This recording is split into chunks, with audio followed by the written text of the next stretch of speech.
এরপরে প্রশ্ন হলো, নামাজের কতটুকু আগ দিয়ে যাওয়া যাবে, অর্থাৎ নামাজি ব্যক্তির কতটুকু সামনে দিয়ে যাওয়া যাবে, এটা হলো প্রশ্ন। খুব দরকারি একটা প্রশ্ন।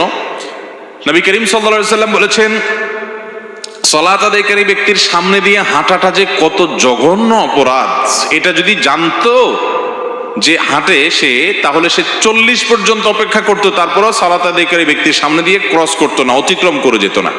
তো এই জন্য সালাত আদায়কারী ব্যক্তির সামনে দিয়ে হাঁটতে হলে হয় তার সামনে একটা সূত্রা লাঠি বা পিলার কিছু দিয়ে না হাঁটবেন, তার বাইরে দিয়ে, এরিয়ার বাইরে দিয়ে হাঁটা যাবে।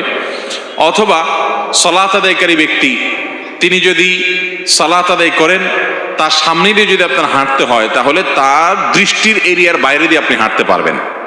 তিনি সূত্রা টুত্রা কিছু নিয়ে দাঁড়ান নাই, ভুল করেছেন। উচিত তার কোনো কিছুর সামনে গিয়ে সালাত আদায় করা, সূত্রা দিয়ে দাঁড়ানো।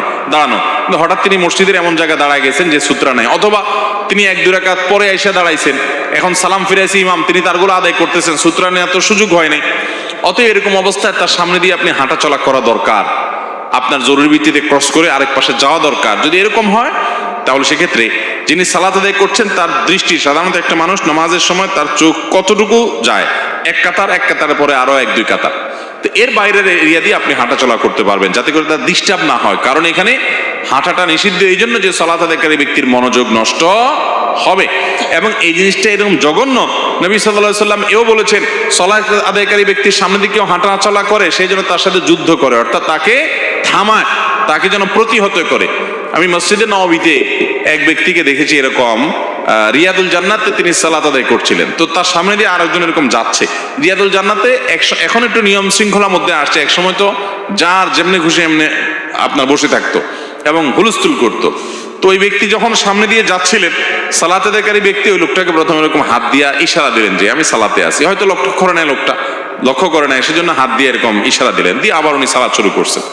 লোকটা তাও যাচ্ছে, আবার তিনি বাধা দিলেন, লোকটা আবারও তেড়ামি করে যাওয়া নিছে। এবার দেখলাম সালাতের মধ্যে এক হাত তার এখানে আছে, আর এক হাত দিয়ে এবার কলারটা ধরে একটা মোচড় দিল। খুব লম্বা শক্তিশালী মানুষ ছিল, মোচড় দেওয়ার পরে ওই বেচারা কাইতে নিচে পড়ে গেছে। এর মধ্যে ওই লোক সালাত শেষ করছে, কন্টিনিউ করে চলে গেছে। তো সালাত আদায়কারী ব্যক্তির সামনে দিয়ে কেউ যাওয়া, এটা খুব জঘন্য অপরাধ, আমরা অনেকে যাই না। কিন্তু যিনি নামাজ পড়বেন তার দায়িত্ব হলো কোনো কিছুর সামনে দাঁড়ানো।